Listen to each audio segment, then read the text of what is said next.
या अय्युहन्नास इन्ना खलकनाकुम मिन ज़करिन व उनसा। यह आयत हमें पैगाम दे रही है इत्तिफाक और इत्तिहाद, कि जब मुसलमानों में इत्तिफाक होगा, इत्तिहाद होगा, फिर कवारियत नहीं होगी, अल्लाह की मदद भी शामिल हाल रहेगी और मुसलमानों को फतह भी मिलेगी, अल्लाह की नुसरत भी आएगी। लेकिन जब मुसलमानों की ताकत बिखर जाएगी, फिर कवारियत, आपस में तफर्रुक़बाज़ी, तो अल्लाह की मदद भी शामिल हाल नहीं होगी। आज मुसलमानों की यही हालत है। वो जो मुसलमानों की एक इज्जत थी, मुसलमानों की एक अजमत थी, मुसलमानों का एक मकाम था, आज वो चीज़ नहीं रही। पूरी दुनिया में मुसलमानों के पास वसाइल भी ज़्यादा है, अफरादी ताकत भी ज़्यादा है, लेकिन कोई गैर मुस्लिम मुल्क इनसे नहीं डरता। वजह यह है कि मुसलमानों की ताकत तकसीम हो चुकी है। मुसलमानों का वो दबदबा वो अब बाकी नहीं है। वो जो अजमत, वो एक वक़ार था। सहाबा के दौर में ना कैसर और किसरा की सुपर ताकतें थी, लेकिन सहाबा का नाम सुनते ही वो लर्ज़ बरंदाम हो जाती, जिस्म पर कपकपी तारी हो जाती। सुपर ताकतें, चूंकि इत्तिफाक था, इत्तिहाद था और मजबूत ईमान था। आज हमारी हालत यह है कि गैर मुस्लिम कभी नबी सल्लल्लाहु अलैहि वसल्लम की शान में गुस्ताखी करता है, कभी सहाबा की शान में गुस्ताखी करता है, कभी कुरान की शान में गुस्ताखी करता है। मुसलमान बेबस है। वसाइल के बावजूद, अफरादी कुव्वत के बावजूद। एक दौर था मुसलमान का नाम सुनकर सुपर ताकतें भी लर्ज़ा बरंदाम हो जाती, और एक आज का दौर है इसराइल जो एक बुज़दिल है, लेकिन कितना खून ख़वार बन चुका है। मुसलमानों के बच्चों को ज़बह कर रहा है और सोशल मीडिया के ज़रिए उनको दिखा भी रहा है। कुछ कर सकते हो करके दिखाओ। एक बुज़दिल दुश्मन। उसकी वजह यह है कि मुसलमानों की वो ताकत बिखर चुकी है। तफर्रुक़बाज़ी, इख्तिलाफ, फतवाबाजी, पता नहीं क्या कुछ है। तो मेरे दोस्तों, अल्लाह ताला कुरान में फरमाते या अय्युहन्नास इन्ना खलकनाकुम मिन ज़करिन व उनसा। लोगों, तुम्हें एक औरत और मर्द से पैदा किया। वजअलनाकुम शुऊबन व क़बाइला। उसके बाद ख़ानदान की जो तरतीब है, कबाइल की जो तरतीब है, लितआरफू, ये सिर्फ शनाख्त के लिए है, तारुफ के लिए है, ये अफजलियत के लिए नहीं है। इन्ना अक्रमकुम इंदल्लाहि अत्काकुम। अल्लाह के यहाँ तो सबसे बड़ा मुअज़्ज़ज़ वो है जो मुत्तकी है, जो तक़वादार है, जो शरीयत के मुताबिक ज़िंदगी बसर कर रहा है। कुरान का पैगाम है वअतसिमू बिहब्लिल्लाहि जमीआ। अल्लाह की रस्सी को मजबूती से पकड़ लो, कुरान की रोशनी में अपनी ज़िंदगी बसर करो, शरीयत की रोशनी में अपनी ज़िंदगी बसर करो। वअतसिमू बिहब्लिल्लाहि जमीअन वला तफर्रकू। और फरमाया वज़कुरू निअमतल्लाहि अलैकुम इज़ कुंतुम अअदाअन फ़अल्लफ़ बैन क़ुलूबिकुम। फरमाया याद करो ए सहाबा की जमात, आपस में जो तुम मोहब्बत करते हो, प्यार करते हो, एक दूसरे पर जान नचावर करते हो, एक वक्त वो भी था वकुंतुम अला शफा हुफ्रतिन मिनन नार। जहन्नम के घड़े के किनारे पर तुम खड़े थे, आपस में दुश्मनियां थी। फ़अनक़ज़कुम मिनहा, अल्लाह ने तुम्हें बचाया। फ़अल्लफ़ बैन क़ुलूबिकुम फ़अस्बहतुम बिनिअमतिही इख़वाना। अल्लाह ने तुम्हारे दिलों में मोहब्बत डाल दी। अल्लाह के फजल से, अल्लाह की नेमत से तुम आपस में भाई भाई बन गए। ये इत्तिफाक की दौलत है, इत्तिफाक और इत्तिहाद। एक दौर वो था कि अरब पर कोई हुकूमत करने के लिए तैयार नहीं था। एक वो आया कि आपस में भाई भाई बन गए कलमे की वजह से।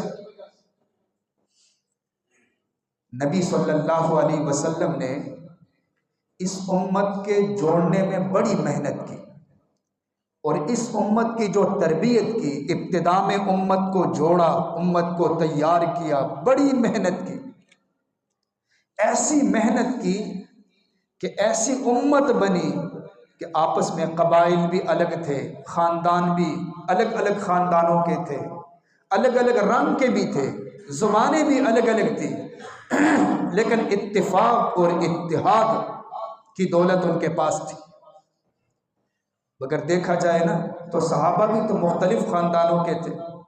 हज़रत सलमान फ़ारिस से आए थे, हज़रत सुहैब रज़ी अल्लाह रूम से आए थे, हज़रत बिलाल हबशा से आए थे, हज़रत अबू ज़र ग़िफ़ारी कबीले से आए थे, और सुराका जाशमी कबीले से आए थे, अबू सुफियान उमवी कबीले से आए थे, रिज़वानुल्लाहि अलैहिम अजमाइन। मुख्तलिफ कबाइल के थे, मुख्तलिफ ज़ुबानें थी, लेकिन नबी सल्लल्लाहु अलैहि वसल्लम ने मेहनत की। उस मेहनत के नतीजे में आपस में मोहब्बत पैदा हो गई, इत्तिफाक और इत्तिहाद, कबाइल अलग अलग, ज़ुबानें अलग अलग, लेकिन एक ताकत थी। उसके बावजूद ताकत एक थी।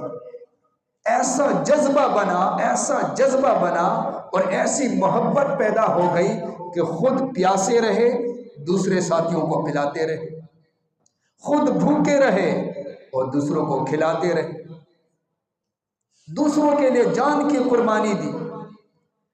यरमूक का जो मशहूर वाक़या है, एक सहाबी वो बयान करते हैं कि ज़ख्मी पड़े हुए थे, तो मेरा चचाजाद भाई भी था। मेरे दिल में आया कि हो सकता है कि ज़ख्मी हालत में हो, प्यास लगी हो। मैंने एक मशकीज़ा उठाया, उस पर पानी डाल दिया। मैंने कहा चलो देखता हूँ, अगर प्यास लगी हो तो पानी पिलाऊंगा। जब मैं ज़ख्मियों के पास से गुजरा, मैंने आवाज़ दी, देखा मेरे चचाजाद भाई तड़प रहा था, आखिरी सांस से चल रही थी। मैंने इशारा किया कि एक घूंट पानी पिला दूँ। उन्होंने इशारा किया कि पिला दो। जब मैं करीब गया तो उनके पास से करीब से एक और साथी की आवाज़ आ गई, आह की आवाज़ आ गई। उसने कहा, इशारे से कहा कि पहले उसको पिलाओ, आखिरी सांस से चल रही है, मौत का वक्त है, जान निकल रही है। इशारा किए पहले उसको पिलाओ। फरमाया कि जब मैं वहां गया उसको पिलाने के लिए, एक और आवाज आ गई, आह की आवाज आ गई, एक और जख्मी तड़प रहा था। तो उसने इशारा किया, नहीं पहले उस तीसरे को पिलाओ। जब मैं उसके पास गया, उसकी रूह निकल चुकी थी, वह अल्लाह को प्यारे हो चुके थे। जब मैं दूसरे के पास आया, वो भी अल्लाह को प्यारे हो चुके थे। जब मैं पहले के पास आया, वो भी अल्लाह को प्यारे हो चुके थे। ऐसी मोहब्बत, ऐसा जज्बा। जब एक सहाबी के घर में नबी सल्लल्लाहु अलैहि वसल्लम ने मेहमान भेजा, तो खाना नहीं था घर में, बच्चों के लिए थोड़ा सा, बच्चों को भूखा सुला दिया, मेहमान को खाना खिला दिया। तो नबी सल्लल्लाहु अलैहि वसल्लम ने जो ये उम्मत तैयार की थी, बड़ी मेहनत की थी, बड़ी मुशक्क़तें उठाई थी, बड़े मसाइब उठाए थे, लेकिन उसके बाद बातिल ने इस तरह की मेहनत की कि उस उम्मत की ताकत एक न रही, बिखर गई। फिरकों की सूरत में, इख्तिलाफ की सूरत में, नफरत की सूरत में वो ताकत बिखर गई। वरना वसाइल की कमी नहीं है। आज मुसलमान परेशान है जी, मुसलमानों को मार पड़ रही है, शायद मुसलमानों के पास वसाइल कम है। वसाइल की कोई कमी नहीं, अफराद की भी कमी नहीं। मुसलमान अपने मकसद से हट चुके हैं, इसलिए उनमें इख्तिलाफ पैदा हो चुका है। हज़रत उमर रज़ी अल्लाह की दौर खिलाफत में, हज़रत अबू उबैदा रज़ी अल्लाह की क़ियादत में फ़ौजें जो है वो शाम में दाखिल हुई और जिहाद करते करते करते शाम के इलाके को फ़तह किया, फ़लस्तीन के इलाके में दाखिल हो गई। अल्लाह की मदद रही और फ़तह साथ रही, यहाँ तक कि बैतुल मक़दस तक फ़ौजें पहुँची मुसलमानों की, अबू उबैदा रज़ी अल्लाह की क़ियादत में। तो वहाँ के जो ईसाई थे वो एक किले के अंदर बंद हो गए। उन्होंने सुलह की पेशकश की कि जी हम सुलह के लिए तैयार हैं, बैठते हैं, बैतुल मक़दिस आपके हवाले कर लेते हैं। लेकिन यह है कि अमीरुल मोमिनीन भी यहाँ हाजिर हो। हज़रत उमर रज़ी अल्लाह मदीने में थे, उनको इतला दे दी गई। फरमाया ठीक है, अपने खादिम को साथ लिया, एक सवारी ली, वहाँ से रवाना हो गए। जब मदीने से बाहर निकले तो खादिम से फरमाया सवारी एक है और हम बंदे दो हैं, लिहाजा 3 बारियां लगाएंगे। अगर मैं सवारी पे बैठ जाऊं और तुम पैदल चलो तो ये तुम पर जुल्म है, अगर तुम सवारी पे बैठ जाओ और मैं पैदल चलूं तो ये मुझ पर जुल्म है, अगर दोनों सवारी पे बैठ जाए तो ये सवारी पे जुल्म है। इसलिए 3 बारियां मुकर्रर करेंगे। मैं सवारी पे बैठ जाऊंगा, आप पैदल चले, थोड़ी देर के बाद फिर आप बैठ जाओगे, मैं पैदल चलूंगा, थोड़ी देर के बाद फिर दोनों पैदल चलेंगे, सवारी को आराम मिलेगा। इस कदर इंसाफ। जब वो चले वहां से, जब फ़लस्तीन पहुंचे तो सहाबा ने इस्तकबाल किया, लेकिन हज़रत उमर के कुर्ते में पेवन लगे हुए थे, पुराना कुर्ता था। वो हैरान हो गए कि इन्होंने ईसाइयों के बड़े बड़े अफसरों से मिलना है। वो जब इस लिबास को देखेंगे तो हज़रत उमर की शान शौकत और वो शोहरत तो उन तक पहुंच चुकी है, और ये खलीफा है, 22 लाख मुरब्बा मील पर इनकी खिलाफत है, लेकिन कुर्ते में पेवन लगे हुए हैं। जब मुसलमान अपने मकसद पर थे तो उनको वसाइल की ज़रूरत नहीं थी। जब ईमान मजबूत था, वसाइल की ज़रूरत नहीं थी। अब कुर्ते में पेवन लगे हुए हैं। तो एक सहाबी अर्ज़ करने लगे, अमीरुल मोमिनीन, आप ये लिबास बदल दें, आप उम्दा लिबास पहने, ताकि जब वो ईसाई अफसर देखेंगे तो उनके दिलों के अंदर तो आपकी बड़ी अजमत है, वो इस लिबास को देखेंगे तो क्या कहेंगे। हज़रत उमर ने जवाब दे दिया, फरमाया कुन्ना अज़ल्लु कौमिन, हम तो जलील लोग थे, अपनी असलियत को भूल गए। हमारी क्या हालत थी। अअज़्ज़नल्लाहु बिल इस्लाम, आज जो हमें इज्जत मिली है ये इस्लाम की वजह से इज्जत मिली है, ये कुर्ते की वजह से नहीं मिली, ये दौलत की वजह से नहीं मिली, और ये सोना चांदी की वजह से नहीं मिली, ये तो हमें इस्लाम की वजह से इज्जत मिली है, हमारी इज्जत इसी में है। अल्लाह ताला की मदद जब आती है, असबाब की ज़रूरत नहीं होती। अल्लाह ताला असबाब का मुहताज नहीं है, वसाइल का मुहताज नहीं है। लेकिन आज मुसलमान अपने मकसद से हट चुका है, गैर मुस्लिम फ़ायदा उठा रहा है, मुख्तलिफ फ़िरक़ों में उसको तकसीम करने की कोशिश कर रहा है। ये वही उंदुलुस है कि तारिक इब्न ज़ियाद जब इनके साहिल पे पहुँचे, उंदुलुस के साहिल पे, तो उन्होंने कश्तियाँ जला डाली, और उसके बाद मुख्तसर लश्कर था, उंदुलुस को उन्होंने फतह कर दिया, और 800 साल तक मुसलमानों की सुल्तनत वहाँ कायम रही। मुसलमानों ने वहाँ बागात लगा दिए, वहाँ पर हौज़े बना दी, वहाँ बेहतरीन किस्म के महल्लात बना दिए। कुर्तबा मस्जिद आज भी मुसलमानों की अजमत पे आंसू बहा रही है, मशहूर मस्जिद। लेकिन जब मुसलमान कुरानी तालीमात से पीछे हट गए, आपस में इख्तिलाफ पैदा हुआ, ख़ानदानी एक दूसरे से नफरत करने लगे, तो ईसाइयों ने फ़ायदा उठाया, और मुसलमान एक दूसरे के खिलाफ ईसाइयों को भी इस्तेमाल करते रहे। ईसाइयों को कहते थे इसको मारो, उसको मारो, अपने मुसलमानों के पीछे लगाते थे।